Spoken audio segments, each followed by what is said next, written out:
Listen carefully. There's a hidden mechanism inside the modern woman's mind. A silent engine that keeps running no matter how perfect her life looks from the outside. You see it every time she sighs for no reason. Every time her tone hardens when nothing's wrong. Every time a man stands there, confused, asking himself, "What did I do this time?"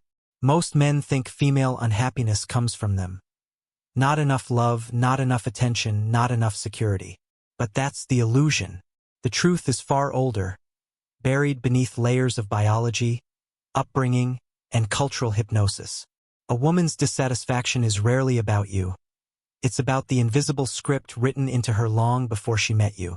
From the moment she's born, the world tells her two contradictory stories. The first, you are special, perfect, deserving of everything. The second, you are never quite enough. She grows up dancing between those voices, inflated by one, wounded by the other. Her self-worth becomes conditional. It depends on how much attention she receives, how many eyes watch her, how loudly others confirm her value. Each compliment is oxygen. Each silence feels like suffocation. By the time she reaches adulthood, she's already addicted, not to love itself, but to the feeling of being adored. She doesn't want peace. She wants stimulation. And when the man she chooses gives her stability instead of chaos, she mistakes the calm for boredom. Her nervous system, trained for drama, can't recognize peace as safety. It interprets it as emptiness. So she begins to pick at perfection. Tiny criticisms that grow into storms. He's too calm, too predictable, too available. She confuses steadiness with weakness and kindness with lack of passion. And the more he tries to prove his devotion, the more invisible he becomes. Because the unhappy woman doesn't crave solutions, she craves sensation. Her mind equates intensity with importance. If the relationship isn't burning, she feels nothing. Here lies the cruel paradox. The very thing she thinks she wants, security, consistency, unconditional love, is the thing her psyche will eventually reject. Not because she's evil or manipulative, but because she's been wired since childhood to chase peaks, not plateaus. The fairy tales, the movies, the endless social media love stories all taught her that happiness is something that happens to you, not something you build from within. Every scroll through her feed reinforces the same lie. Someone out there is happier, wealthier, more adored. Every perfect couple online becomes another mirror reflecting what she doesn't have. And comparison is a poison that seeps into her bloodstream daily, convincing her that ordinary life, the slow mornings, the imperfect man, the simple apartment, is failure. She doesn't realize she's chasing a ghost, the fantasy version of herself that never existed. And when reality doesn't match that fantasy, she directs the pain outward. The man beside her becomes the villain in a story she's been told since childhood. The one where the woman suffers until the world finally gives her what she deserves. But the world never does. Because what she truly longs for isn't another gift, another trip, another man. It's the ability to feel whole without needing any of those things. Yet few women ever stop to look inward. It's easier to keep running the script. Complain, blame, replace, repeat. The pattern continues across generations. Mother to daughter, daughter to lover, lover to child. A cycle of inherited dissatisfaction dressed up as empowerment. And the men caught in its orbit keep asking the same quiet question. How do you make an unhappy woman happy? The painful answer is you can't. Because her unhappiness didn't start with you, and it won't end with you. Every pattern begins somewhere. Every storm has a seed. To understand female unhappiness, you have to travel back. Far before her first heartbreak, before the first man she blamed, even before her teenage rebellion. You have to go back to where the program was first written, childhood. When she was a little girl, the world told her a lie so beautiful she believed it completely. It said, "You can have it all." But hidden inside that promise was poison. Because all doesn't exist. All is an illusion that leaves her chasing a finish line that keeps moving forward, no matter how fast she runs. She watched her mother, sometimes strong, sometimes broken, balancing between exhaustion and pride, love and resentment. If her mother was unhappy, She learned that unhappiness was simply the female condition. If her mother complained about her father, she learned that men are disappointments waiting to happen. And if her mother smiled through silent pain, she learned that pretending was the only way to survive. So the seed was planted. Happiness is temporary. Men always fail. Love must be earned. And from that moment, every relationship in her life became a performance to confirm those beliefs. When she grows older, she steps into the world already pre-programmed with contradictions. She wants to be adored, but she doesn't trust those who adore her. She wants a strong man, but when he leads, she feels controlled. She wants peace, but her nervous system only recognizes chaos. And every time a good man stands before her, calm, loyal, stable, she confuses the absence of drama with the absence of love. She begins to test him unconsciously to create the very chaos that feels familiar. She'll push, provoke, criticize, and then watch closely. Will he break? Will he leave like her father? When he doesn't, she loses respect. When he does, she feels abandoned. Either way, the prophecy fulfills itself. It's a closed loop, a self-sustaining system of pain. Her body craves safety, but her psychology fears it. Because true safety would mean stillness. And in stillness, she would have to face herself, the one person she's been running from her entire life. Modern culture has only deepened this fracture.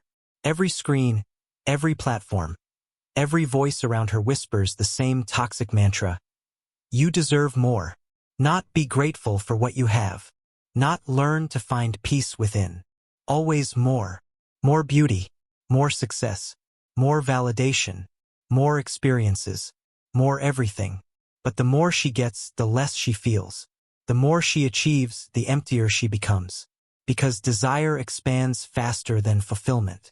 The moment she reaches one goal, her brain instantly resets the target. It's biological dopamine without satisfaction. She's addicted to the chase, not the catch. That's why she'll scroll through hundreds of faces, thousands of lives, and still feel like hers isn't enough. Her happiness isn't destroyed by what she lacks. It's devoured by what she compares. She'll see a woman online living her dream life and forget that it's filtered, edited, performed. She won't see the loneliness behind the curated smiles, the debt behind the designer bag, the emptiness behind the luxury.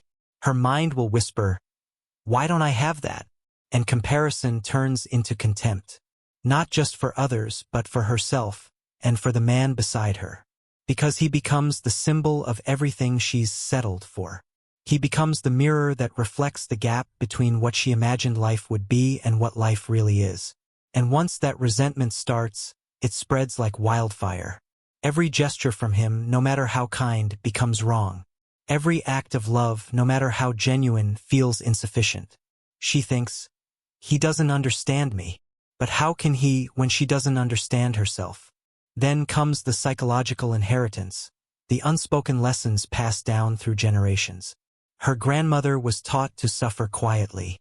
Her mother was taught to endure loudly. She, the modern woman, was taught to conquer. But no one ever taught her how to be content. No one told her that peace isn't a gift. It's a skill. No one explained that fulfillment doesn't come from getting more, but from needing less. So she builds her life like a castle made of mirrors. Shiny, fragile, endlessly reflecting her own discontent. And every man who enters that castle tries to rearrange the mirrors, to fix the angles, to make her smile again. But it's useless, because her unhappiness isn't a reflection of him. It's the reflection of a reflection, bouncing endlessly through the hallways of her own expectations. And here's the cruelest twist. Society applauds her for being dissatisfied, because dissatisfaction sells. Unhappiness drives consumption. It drives envy. It drives the endless machine of not enough. If women were truly content with themselves, with their lives, with their men, the world's entire marketing system would collapse overnight. So the culture keeps her restless, makes her question everything that could bring her peace, tells her to chase instead of cherish. And the result? She becomes addicted to the drama she claims to hate, the same way a person addicted to noise can't sleep in silence. She wants calm, but calm feels empty. She wants love, but love feels too safe. She wants happiness, but happiness feels unfamiliar. So she pushes it all away, again and again, until one day she looks at her life, her partner, her reflection, and whispers, "I don't even know why I'm not happy." The truth is simple but brutal. She's not unhappy because life failed her. She's unhappy because she was never taught how to live without needing something more. There's a moment in almost every woman's life when she looks into the mirror and no longer recognizes the person staring back. The reflection is perfect. The makeup, the hair, the soft angle of practiced confidence. But behind the eyes, there's an ache she can't explain. A quiet question burns beneath the surface.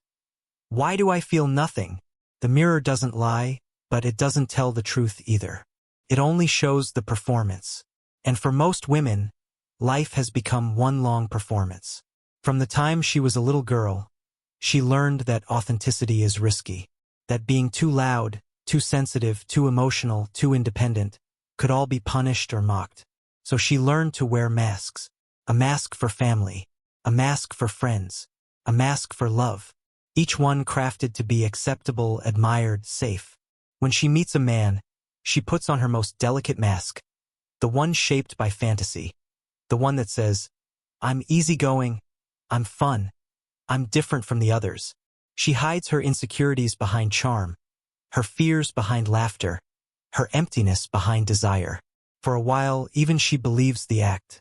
But masks are heavy, and pretending is exhausting. So slowly cracks begin to appear. The laughter sounds forced. The tenderness becomes distant. The eyes that once sparkled now flicker with quiet resentment. She's tired, not of him but of herself. Tired of pretending to be the version of a woman she thought he would love. And when the mask finally slips, she feels anger.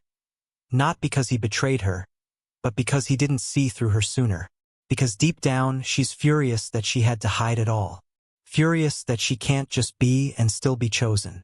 It's one of the greatest paradoxes of modern femininity. She wants to be adored for her true self, yet she fears that her true self isn't enough. So she becomes a shapeshifter, adjusting her tone, her values, even her desires to match whatever image she believes will be most loved. But every transformation comes with a cost. Because each time she edits herself for approval, she reinforces the same belief that she's unworthy without it. And with each repetition, the distance between who she is and who she pretends to be grows wider, until she's lost in the gap. The tragedy is that she's rewarded for the performance. Society calls it charm. Social media calls it confidence. Men call it mystery. But what it really is fear wearing lipstick. And fear, no matter how beautiful, cannot sustain happiness. The more she performs, the more she begins to resent the very things that once validated her. The compliments feel hollow. The attention feels shallow. The admiration feels like surveillance. Another reminder that she's being watched, not seen. She can't stop playing the role, though, because without it, who is she? She's been told her worth comes from desirability, that being loved is more important than being whole. So, she stays in character, the good woman, the understanding partner, the independent queen. But inside, the real her, the one who just wants to be loved without audition, begins to rot in silence. Then, when unhappiness finally surfaces, it comes out sideways. She'll pick fights over small things, a tone, a word, a forgotten detail. She'll say he's not emotionally available. But what she really means is she's not emotionally connected to herself. She'll demand more romance, more effort, more proof. But no amount of proof can fill a void created by inauthenticity.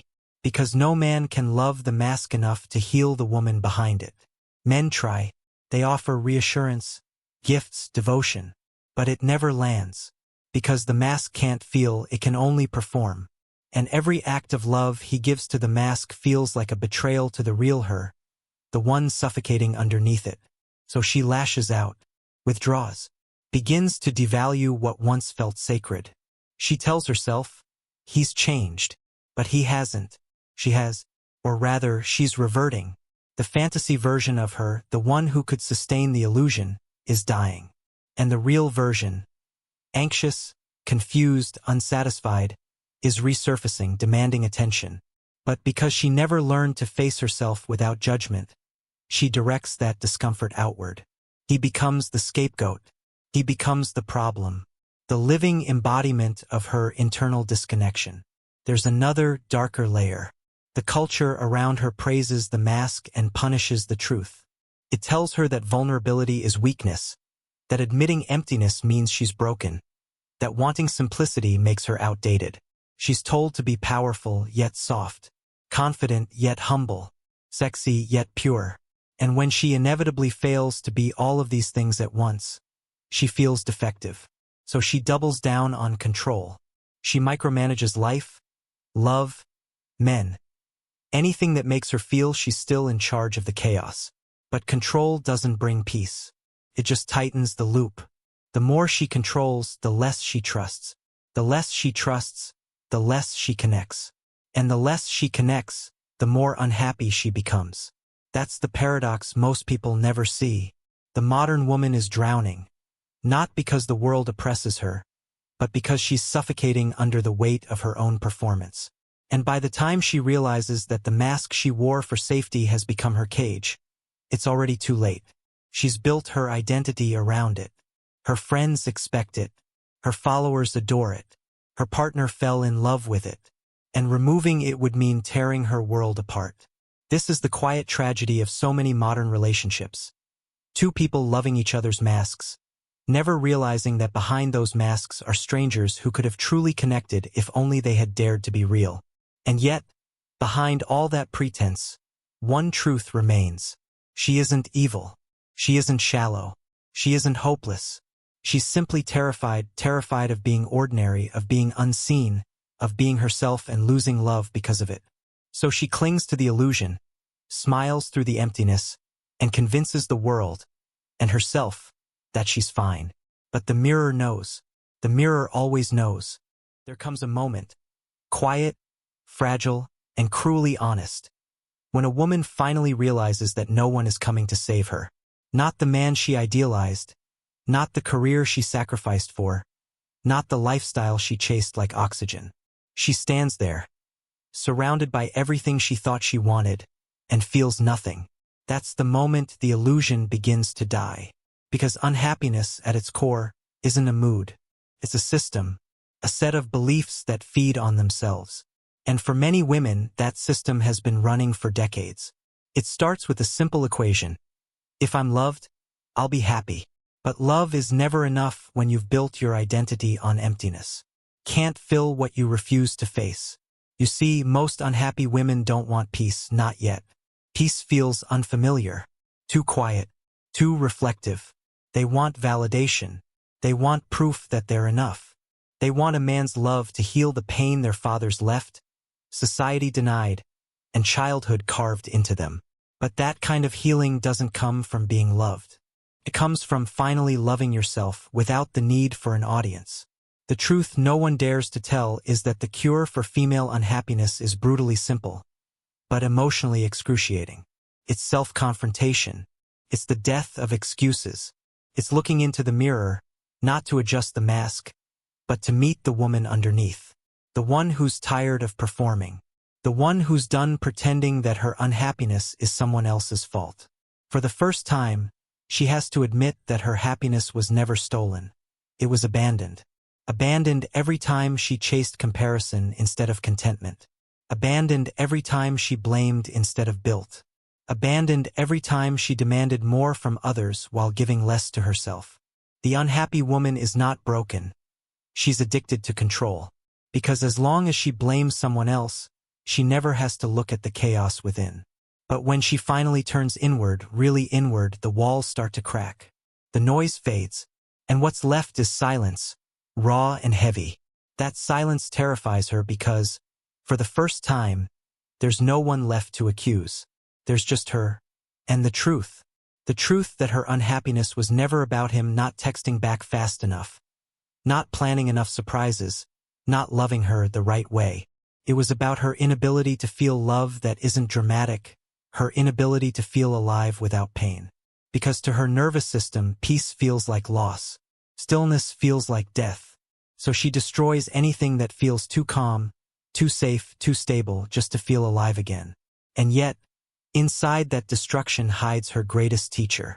Because when everything finally collapses, the relationships, the lies, the roles, she's forced to meet herself, stripped of identity.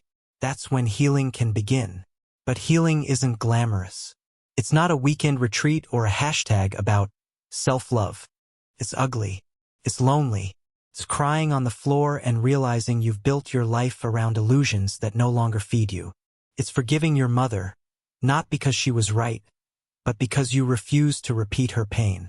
It's forgiving yourself for chasing ghosts instead of peace. Only then can she begin to rebuild. Slowly, quietly, she starts learning the small things that happiness is made of. Not diamonds, not luxury, not validation, but presence. Gratitude. Responsibility. She learns to say, I am enough, even when no one is watching. I don't need to be chosen to be worthy. I can love without needing to control. And that's when something extraordinary happens. She becomes light again. Not the artificial light of attention, but the soft, steady glow of peace. For the first time, her joy isn't reactive. It doesn't depend on anyone's approval, or any man's effort, or any follower's comment. It's hers. Unapologetically hers. The irony? That's the version of her that men always searched for. The grounded woman who doesn't demand love as proof of her worth, but shares love as an extension of her strength. The woman who doesn't chase, doesn't test, doesn't complain because she finally feels complete. But here's the cruel beauty of it all. Most will never get here. Because true happiness demands surrender, not to someone else but to reality itself. And reality doesn't bend to fantasy. It humbles it.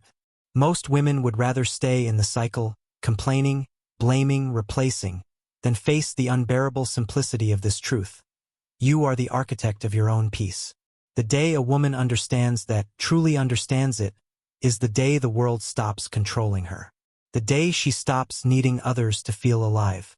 She no longer measures her worth in likes, promises, or rings.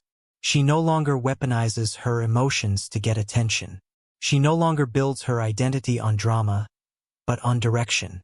And that's when she becomes untouchable. Not because she's cold, but because she's whole. So why do women become unhappy? Not because men failed them. Not because life was unfair. But because they were never taught that happiness isn't given. It's earned through awareness. Until a woman learns to face her own mind, she will keep waging war with the world, confusing her own reflection for her enemy. And the man who finally understands this, the man who stops trying to fix her and starts protecting his own peace, is the one who truly sees the truth behind it all. You cannot save a woman from her own unhappiness. But if she chooses to save herself, she'll never need rescuing again.